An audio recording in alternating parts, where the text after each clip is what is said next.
Engines. The backbone of modern human transportation, also known as the internal combustion engine, shortened as ICE or ICE. For the purposes of today's video, we're just going to be calling it a combustion engine. All your cars have it to help you go to the groceries or even to school. So today, we're going to be talking about how these gasoline-powered combustion engines really work. Let's get started. Let's first talk about how these engines get power. Today we'll be talking about gasoline. So gasoline by definition is a flammable liquid produced usually by blending products from natural gas and petroleum. So we first need to refine the gasoline. We get it in crude oil form, and there's 3 steps to this refining process. There's the separation, there's the conversion, and there's the treatment. The separation is heating this crude oil and separating the different types of oils from their boiling point. Conversion is converting this oil into gasoline through chemicals. And the treatment is the final step to create the octane we want, like 85, 89, 93, for example. And then it gets transported to your gas stations, which you fill up into your cars. Now, when it fills up into your car, how does the engine really use that fuel? So there's 5 really important parts of a combustion engine: the cylinder, the piston, the crankshaft, valves, and the spark plug. The cylinder is the sealed chamber which all of this combustion happens. The piston goes up and down inside the cylinder. The valves allow the fuel and air mixture to come in, and also the exhaust gases to come out. And spark plugs, which generates a spark to ignite the fuel and air mixture. Now there's a 4-stroke cycle that a gasoline-powered combustion engine repeats. First, it's the intake stroke, where the piston goes down, the valves open up for the fuel and air to come in. Then the pistons push up, compressing this fuel and air, creating a mixture. Then the spark plug ignites, generating power from this fuel and air, pushing the piston back down, and then the piston moves back up, pushing the exhaust gases out of the other set of valves. When the pistons move up and down, it's connected to the crankshaft, which is the output of the engine. Let's put an example.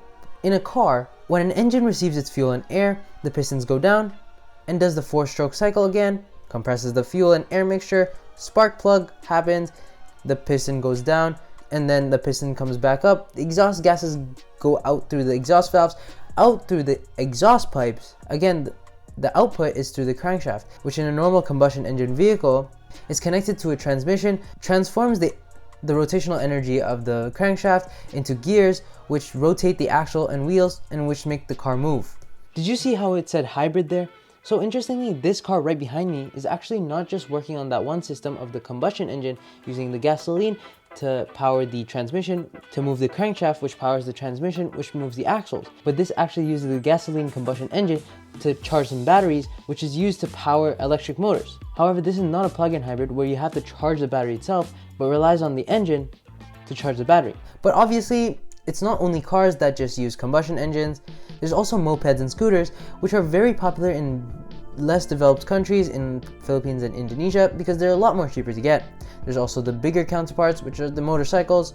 There's small trucks and buses, which again, bigger trucks and buses use diesel, boats and other marine units, some power tools, some lawn mowing tools, some landscaping tools, jet skis, all use gasoline combustion engines. And also, most importantly, generators, which I'll talk a little bit more about in the social impacts. Now let's delve into the environmental and social impacts of gasoline-powered combustion engines. First of all, the most pressing concern associated with combustion engines is the greenhouse gases emitted, primarily carbon dioxide. There are 2 ways of this happening. One, from the refineries that the crude oil is refined in, and second, the exhaust that comes out of the engine. And with that, there's also air quality and health concerns. Beyond carbon dioxide, combustion engines also emit a lot of harmful pollutants, including nitrogen oxides and particulate matter. These pollutants can create smog, a thick hazy fog that reduces visibility and has severe health implications. Now, enough with the sky, let's talk about the water. The extraction, refining, and transportation processes of the oil and gasoline for these engines can lead to devastating oil spills, contaminating oceans, rivers, and groundwater. But this not only affects marine life, but also compromises the quality of drinking water in affected areas, which affects humans. Combustion engines are also quite noisy, and they create a lot of noise pollution. But enough with the negatives, let's talk about the positives. Combustion engines facilitates cars and mopeds and scooters, which is the main transportation for lots of humans, and also is basically the backbone of our economy. Now the interesting thing is gasoline is easily transported to rural areas, so they can create their own grid using generators.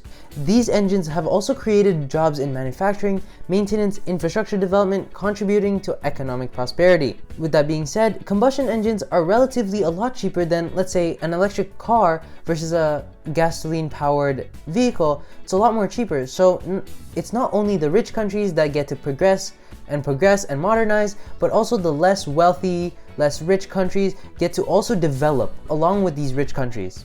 And talking about rural areas, gasoline powered generators are super important. They can help people out in the fields power their life, whether it's turning on their lights, powering their internet, which also helps people in less developed countries, which might not have a stable source of electricity, which have blackouts often. So this is what they also rely on.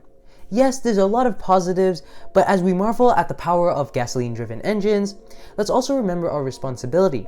Every mile driven, every stroke of the engine leaves an impact on our planet. It might be time for us to steer for a greener, cleaner future. So this is my reflection or even call to action at the end of the video. Let's drive innovation, advocate for cleaner technologies, and make conscious choices that propel us for a cleaner horizon. Thank you for watching.